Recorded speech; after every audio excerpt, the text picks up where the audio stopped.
شروع اللہ کے نام سے جو بڑا مہربان اور نہایت رحم کرنے والا ہے۔ قرآن کی سردار آیت جو بندہ عصر کی نماز کے بعد 21 مرتبہ پڑھے گا، اللہ کے ولی کہتے ہیں وہ بیٹھے بٹھائے مالدار ہو جائے گا۔ محترم ناظرین، اللہ کے ولی کہتے ہیں چھوٹی سی اور بہت پیاری قرآن کی آیت جو شخص عصر کی نماز کے بعد 21 مرتبہ پڑھتا ہے تو اللہ پاک اپنے اس بندے سے اتنا خوش اور راضی ہوتا ہے، اس گھر میں رزق کی بارش کر دیتا ہے۔ تو ناظرین، عصر کا وقت وہ وقت ہے جو دعاؤں کی قبولیت کا وقت ہے۔ اس وقت ایک گھڑی ایسی ہے جس میں ہر دعا فوراً قبول ہوتی ہے۔ تو جو قرآن کی یہ آیت پڑھ کر جو بھی دعا مانگے گا، جائے نماز سے اٹھنے سے پہلے ہی اس کی وہ دعا قبول ہو چکی ہوگی انشاءاللہ۔ ناظرین، ساری کی ساری نماز اہم ہے، سب کو وقت پر ادا کرنا ضروری ہے، لیکن کچھ نمازوں کی فضیلت و اہمیت بہت زیادہ ہے۔ ان میں سے ایک نماز عصر ہے۔ آج ہم اس نماز کی فضیلت و اہمیت کو تفصیل سے سمجھیں گے۔ شریعت اسلامیہ نے عصر کی نماز کو بیچ والی نماز کہا ہے، جس پر اللہ نے مداومت کرنے کی تاکید فرمائی ہے، اور رسول اکرم صلی اللہ علیہ وآلہ وسلم نے عصر کی نماز کی حفاظت کرنے والے کے لیے جنت کا وعدہ فرمایا ہے۔ نیز اسے ترک کر دینے پر عمل کے برباد ہونے اور نیکیوں کے ضائع ہونے کی خبر دی ہے۔ اللہ تعالی ہمیں عصر کی نماز کی حفاظت اور اس پر مداومت کرنے کی توفیق عطا فرمائے، آمین۔ عصر کی نماز کے فوائد۔ عصر کی نماز کی کافی فضیلت ہے۔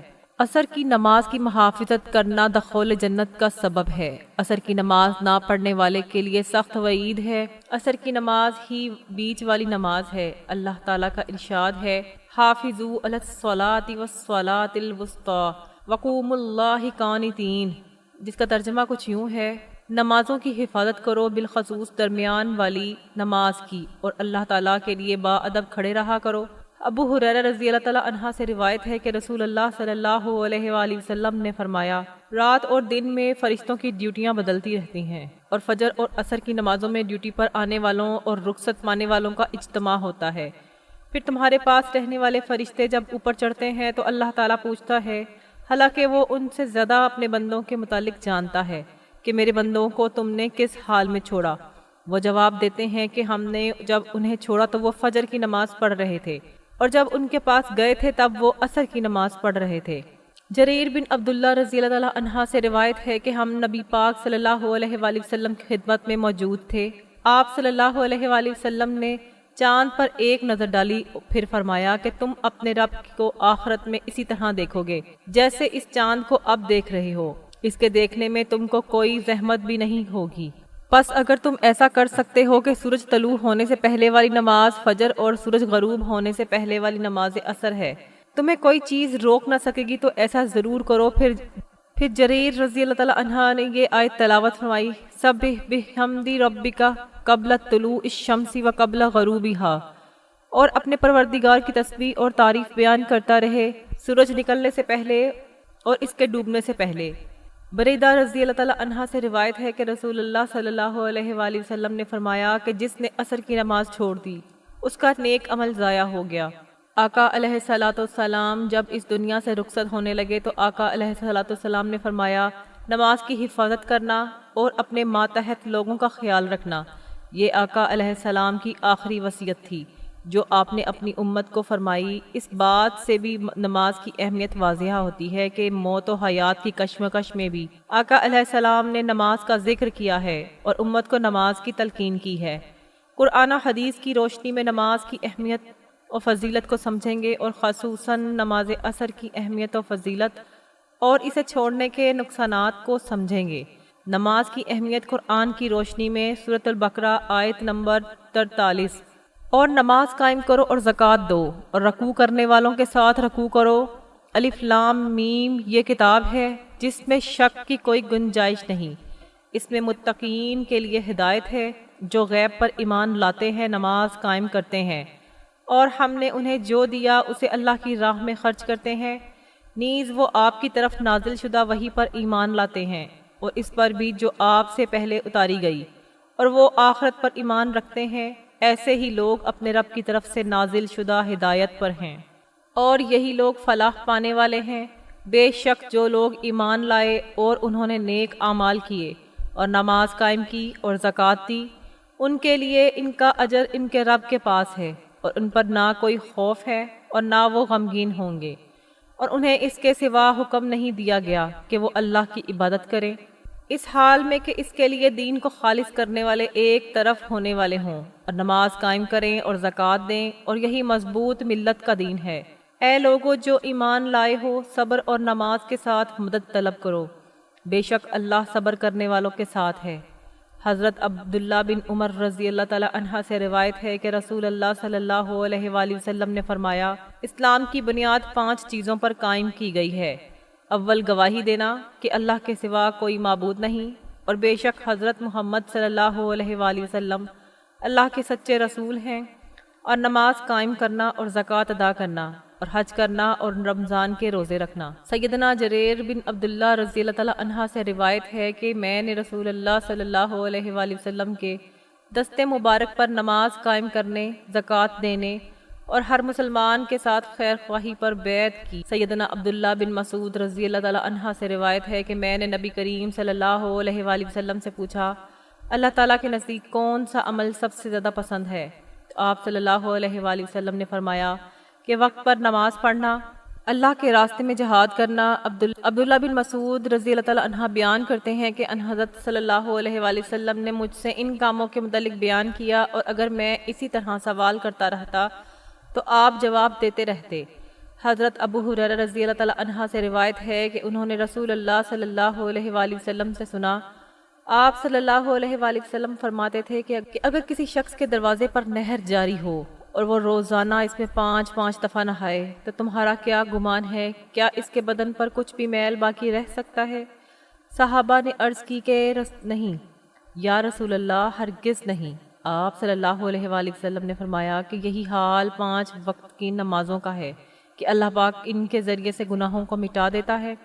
حضرت جابر رضی اللہ تعالیٰ عنہ سے روایت ہے کہ میں نے رسول اللہ صلی اللہ علیہ وآلہ وسلم کو یہ فرماتے ہوئے سنا، آدمی اور شرک و کفر کے درمیان فاصلہ مٹانے والا عمل نماز چھوڑنا ہے۔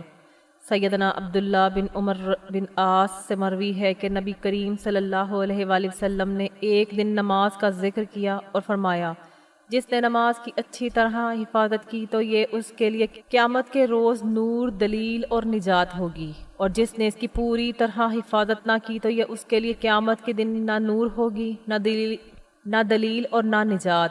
اور ایسا آدمی قارون، فرعون، حامان اور ابی بن خلف کے ساتھ ہوگا۔ حضرت عثمان بن عفان رضی اللہ تعالیٰ عنہ بیان کرتے ہیں کہ رسول اکرم صلی اللہ علیہ وآلہ وسلم نے ارشاد فرمایا، جب کسی فرض نماز کا وقت شروع ہو جائے اور مسلمان آدمی اس کے لیے اچھی طرح سے وضو کرے، پھر اس میں انتہائی خشوع خضوع اختیار کرے اور اس میں رکوع مکمل اطمینان سے کرے، تو وہ نماز اس کے لیے پہلے گناہوں کا کفارہ ہوتی ہے، شرط یہ کہ وہ کبیرہ گناہ کا ارتکاب نہ کرے، اور یہ فضیلت قیامت تک کے لیے ہے۔ علا بن عبد الرحمن سے روایت ہے کہ وہ نماز ظہر سے فارغ ہو کر حضرت انس رضی اللہ تعالیٰ عنہ کے ہاں بصرہ میں ان کے گھر حاضر ہوئے۔ ان کا گھر مسجد کے پہلو میں تھا۔ جب ہم ان کی خدمت میں پہنچے تو انہوں نے پوچھا، کیا تم لوگوں نے عصر کی نماز پڑھ لی ہے؟ ہم نے ان سے عرض کی، ہم تو ابھی ظہر کی نماز پڑھ کر لوٹے ہیں۔ انہوں نے فرمایا، تو عصر پڑھ لو۔ ہم نے اٹھ کر عصر کی نماز پڑھ لی۔ جب ہم فارغ ہوئے تو انہوں نے کہا، میں نے رسول اللہ صلی اللہ علیہ وآلہ وسلم کو فرماتے ہوئے سنا، یہ منافق کی نماز ہے، وہ بیٹھا ہوا سورج کو دیکھتا رہتا ہے یہاں تک کہ جب وہ زرد پڑھ کر شیطان کے 2 سنگوں کے درمیان چلا جاتا ہے تو کھڑا ہو کر اس نماز کی 4 ٹانگیں مار دیتا ہے اور اس میں اللہ کو بہت ہی کم یاد کرتا ہے۔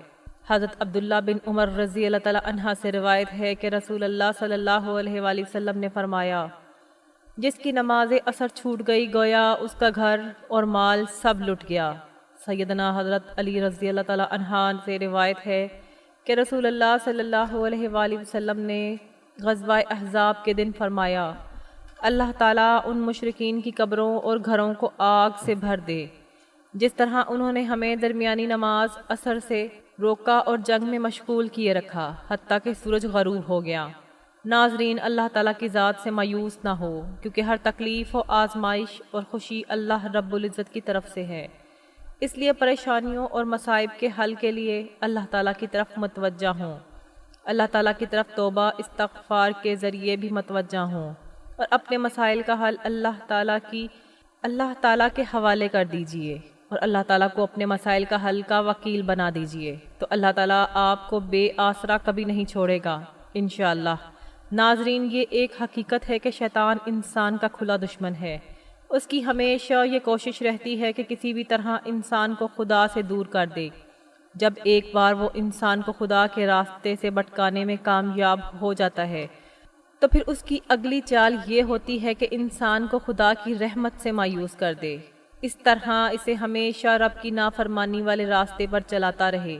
لیکن اللہ تعالیٰ نے انسان کو سب سے زیادہ جس چیز کی امید دلائی ہے وہ اس کی رحمت ہی ہے۔ قرآن مجید اور احادیث مبارکہ میں انسانوں کو مختلف پیرائیوں اور انداز میں سب سے زیادہ خدا کی رحمت کی امید دلائی گئی ہے۔ رحمت اللہ تعالیٰ کی صفات میں سے ایک صفت ہے۔ یہ وہ صفت ہے جو کائنات کی ہر چیز پر حاوی ہے۔ پوری کائنات رحمت الہی کا مظہر ہے، اس لیے قرآن مجید میں ارشاد فرمایا، میری رحمت ہر چیز سے وسیع ہے، اور اسی لیے اللہ تعالیٰ نے اپنے آخری رسول صلی اللہ علیہ وآلہ وسلم کو سراپائے رحمت بنا کر بھیجا۔ اسی طرح شرعی احکامات میں بھی رحمت کی صفت کو نمایاں حیثیت دی ہے۔ ابو الکلام آزاد لکھتے ہیں کہ قرآن پاک نے خدا کے کسی صفت کو بھی اس کثرت کے ساتھ نہیں دہرایا، اور نہ ہی کوئی مطلب اس درجہ اس کے صفات میں نمایاں ہے جس قدر رحمت ہے۔ اگر قرآن کے وہ تمام مقامات جمع کیے جائیں جہاں رحمت کا ذکر کیا گیا ہے تو 300 سے زائد ہوں گے۔ اگر وہ تمام مقامات بھی شامل کر لیے جائیں جہاں اگرچہ لفظ رحمت استعمال نہیں ہوا لیکن ان کا تعلق رحمت ہی سے ہے، مثلا ربوبیت، مغفرت، رافیت، کرم، حلم، عفو وغیرہ، تو پھر یہ تعداد اس حد تک پہنچ جاتی ہے کہ کہا جا سکتا ہے قرآن اول سے آخر تک اس کے سوا کچھ نہیں ہے کہ رحمت الہی کا پیغام ہے۔ اس کی رحمت کی کوئی حد نہیں اور نہ ہی کوئی انتہا ہے، اس لیے کہ یہ اس خدا کی صفت ہے جس کی اپنی کوئی حد نہیں ہے۔ ہمارے معاشرے میں ایسے افراد بھی موجود ہیں جن کا خیال ہوتا ہے کہ وہ بہت گنہگار ہیں، وہ کیسے نماز کے لیے مسجد جائیں اور خدا کے حضور سجدہ ریز ہوں۔ یاد رہے کہ یہ شیطانی وسوسہ ہے، اور اس طرح کے خیالات کے ذریعے شیطان ہمیں اللہ کے قریب ہونے سے روکنا چاہتا ہے۔ اس لیے ان خیالات کو جھٹک کر فوری اللہ کے حضور سجدہ کر لینا چاہیے۔ قرآن مجید میں بڑے سے بڑے گنہگار کو، حتیٰ کہ خدا کو نہ ماننے والوں کو بھی اس کی رحمت کی امید دلا کر خدا کے قریب ہو جانے اور اس کی فرما برداری اختیار کرنے کی طرف بلایا گیا ہے۔ خدا کی طرف لوٹ آنے پر پچھلے تمام گناہ معاف کر دینے کی نوید سنائی ہے۔ اللہ تعالیٰ فرماتے ہیں، اے نبی صلی اللہ علیہ وآلہ وسلم، آپ کہہ دیجئے، اے میرے وہ بندو جو اپنی جانوں پر ظلم کر بیٹھے ہو، تم اللہ کی رحمت سے مایوس نہ ہو، بے شک اللہ سارے گناہ معاف فرما دے گا، وہ یقیناً بڑا بخشنے والا، بڑا رحم فرمانے والا ہے۔ اس آیت مبارکہ کو قرآن مجید کی امید بھری آیت کہا جا گیا ہے۔ اس میں اللہ تعالیٰ نے تمام انسانوں کو، چاہے وہ مسلمان ہوں یا نہ ہوں، اپنا بندہ کہا ہے، اور چاہے وہ بڑے سے بڑا گنہگار ہی کیوں نہ ہو، صرف ایک دو گناہ کرنے والا نہیں بلکہ گناہوں میں حد پار کر دینے والے کو بھی اس آیت میں مخاطب کیا گیا ہے۔ سب کو یہ امید دلائی ہے کہ تم اللہ کی رحمت سے مایوس نہ ہو، بے شک وہ تمام گناہ بخش دے گا۔ ابو ہریرہ رضی اللہ تعالیٰ عنہ ایک حدیث روایت کرتے ہیں کہ رسول اللہ صلی اللہ علیہ وآلہ وسلم نے ارشاد فرمایا، جب اللہ نے مخلوق کو پیدا کیا تو اپنی کتاب میں جو اس کے عرش کے پاس رکھی ہوئی ہے اپنے بارے میں لکھا کہ میری رحمت میرے غضب پر غالب رہے گی، یعنی اللہ تعالیٰ کو انسانوں کو سزا دے کر نہیں بلکہ انہیں معاف کر کے خوشی ہوتی ہے۔ اس لیے اللہ تعالیٰ اپنے بندوں سے کتنی محبت کرتے ہیں اور انہیں اپنی رحمت کی کتنی امید دلاتے ہیں۔ اللہ تعالیٰ سے اچھا گمان رکھنا واجب ہے۔ بندہ رب کے بارے میں جیسا گمان کرے گا اللہ تعالیٰ اسی طرح سے اس سے برتاؤ کرے گا۔ حدیث قدسی ہے، اللہ تعالیٰ فرماتے ہیں، میں اپنے بندے کے بارے میں گمان کے مطابق ہوتا ہوں۔ قرآن و حدیث میں رحمت الہی کا حقدار بننے کے لیے ہدایت دی گئی ہے۔ جو بھی ان صفات کو اپنے اندر پیدا کرے گا خدا اس کو اپنی رحمت کے سائے میں لے لے گا۔ چند مستحقین رحمت درج ذیل ہیں۔ اللہ پر ایمان رکھنے والے، اللہ اور اس کے رسول صلی اللہ علیہ وآلہ وسلم کی اطاعت کرنے والے، قرآن پر عمل کرنے والے، قرآن مجید کی تلاوت کو بغور سننے والے، توبہ استغفار کرنے والے، تقوی اختیار کرنے والے، صبر کرنے والے، احسان کرنے والے، صلح کرنے والے، راہ خدا کی راہ میں خرچ کرنے والے، منکر سے روکنے والے، درگزر کرنے والے، نبی کریم صلی اللہ علیہ وآلہ وسلم پر درود بھیجنے والے۔ اس لیے زندگی کے کسی بھی مرحلے میں ہمیں خدا کی رحمت سے مایوس ہونے کی ضرورت نہیں ہے، اور ہم بھی اپنے اندر رحم کرنے کی صفت پیدا کریں تاکہ ہمارے ساتھ بھی اسی طرح کا معاملہ کیا جائے۔ محترم ناظرین، نماز عصر کے بعد جو آپ نے آیت 21 مرتبہ پڑھنی ہے وہ سورۃ بقرہ کی آیت ہے۔ اس آیت کو آیت الکرسی بھی کہتے ہیں، جس کی بہت زیادہ اہمیت اور فضیلت ہے۔ آیت الکرسی کی فضیلت کے بارے میں سب ہی جانتے ہیں۔ آیت الکرسی جو قرآن کریم کی تمام آیات سے عظیم آیت ہے اور جس کی بڑی فضیلت صحیح احادیث سے ثابت ہے، یہ اللہ تعالیٰ کی صفات جلال ہے۔ اس کی عالی شان اور اس کی قدرت و عظمت پر مومنین نہایت جامعہ عائد ہے۔ آیت الکرسی بہت بڑی عظمت و عفت والی آیت ہے، اور اس کی بلندی اور برتری کا سبب اس میں بیان کرتا پاتے ہیں۔ یہ رب العالمین کی توحید، اس کی بڑائی، اس کی کبریائی اور اس کی صفات پر مشتمل ہے۔ قرآن کریم ہر آیت کریمہ اعلیٰ مرتبت اور عظیم القدر ہے، لیکن ان میں سے عظیم ترین آیت آیت الکرسی ہے۔ آیات قرآنیہ میں سے یہ واحد آیت کریمہ ہے جس کو ان حضرت صلی اللہ علیہ وآلہ وسلم نے بطور وظیفہ کثرت سے تلاوت کیا ہے، اور صحابہ کرام اور امت مسلمہ کا تلاوت کی بار بار تاکید فرمائی ہے۔ مثلاً 5 نمازوں کے بعد رات کو سوتے وقت اپنی مادی چیزوں کو جنوں ان سے محفوظ رکھنے کے لیے خصوصی طور پر تلاوت کی تعلیم عطا فرمائی ہے۔ اس لیے ہر مسلمان کو چاہیے کہ وہ اس کو بطور وظیفہ اپنانے کی مقدر و بھرپور کوشش کرے اور اس آیت کے فیوز و برکات کو سمیٹنے کا اہتمام کرے۔ اور نبی کریم صلی اللہ علیہ وآلہ وسلم کی متعدد احادیث سے ثابت ہے کہ یہ آیت الکرسی قرآن کریم کی عظیم ترین آیت ہے، اس لیے کہ اس میں ذات باری تعالیٰ کی توحید، اس کی عظمت اور اس کی صفات کا بیان ہے۔ حضرت ابی بن کعب رضی اللہ تعالیٰ عنہ بیان کرتے ہیں کہ رسول اکرم صلی اللہ علیہ وآلہ وسلم نے فرمایا کہ آیت الکرسی قرآن کریم کی عظیم ترین آیت ہے، اور حضرت انس بن مالک رضی اللہ تعالیٰ عنہ سے روایت ہے کہ رسول اللہ صلی اللہ علیہ وآلہ وسلم نے فرمایا کہ آیت الکرسی 1/4 قرآن ہے۔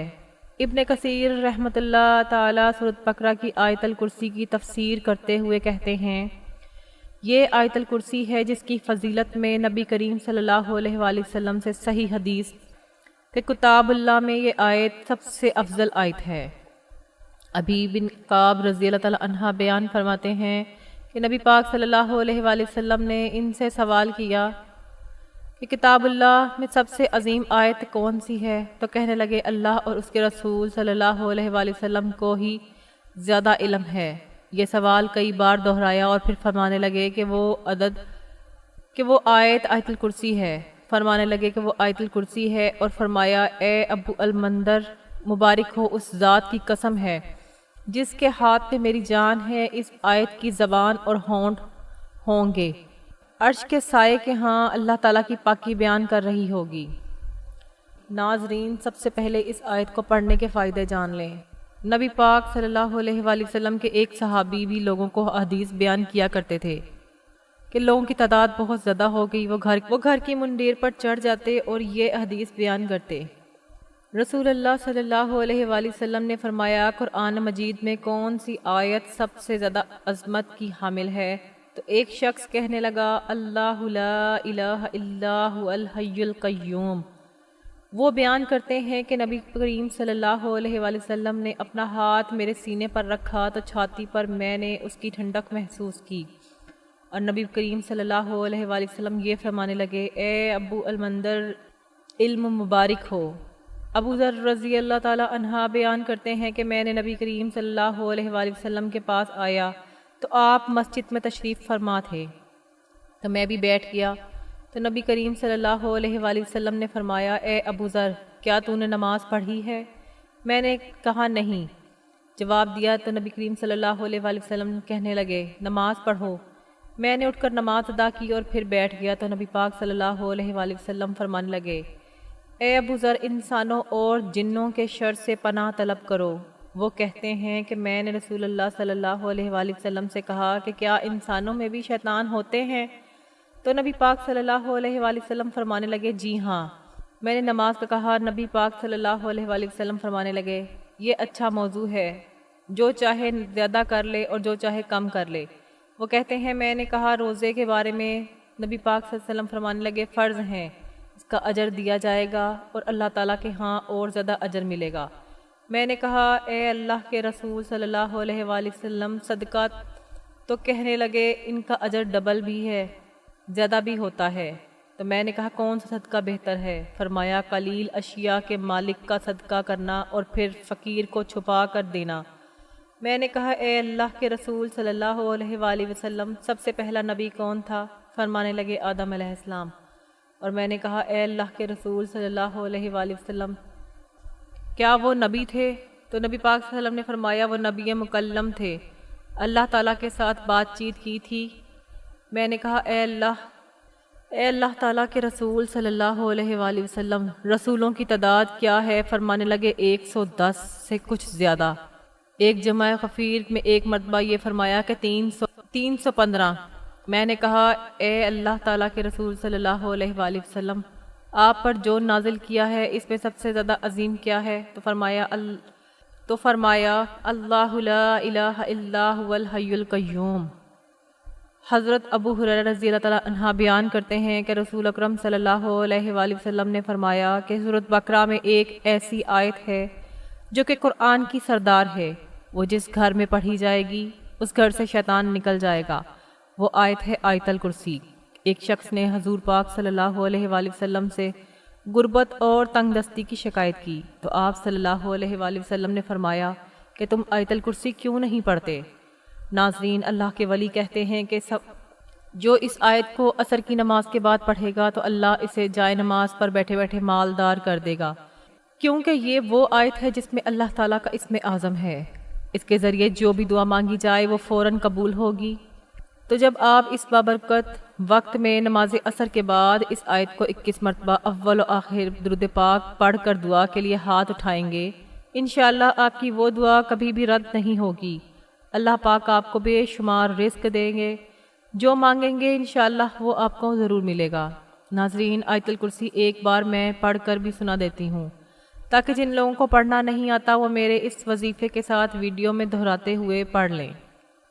اللہ لا الہ الا هو الحی القیوم لا تأخذہ سنۃ ولا نوم لہ ما فی السماوات وما فی الارض من ذا الذی یشفع عندہ الا بإذنہ یعلم ما بین ایدیہم وما خلفہم ولا یحیطون بشیء من علمہ الا بما شاء وسع کرسیہ السماوات والارض ولا یعودہ حفظہما وہو العلی العظیم۔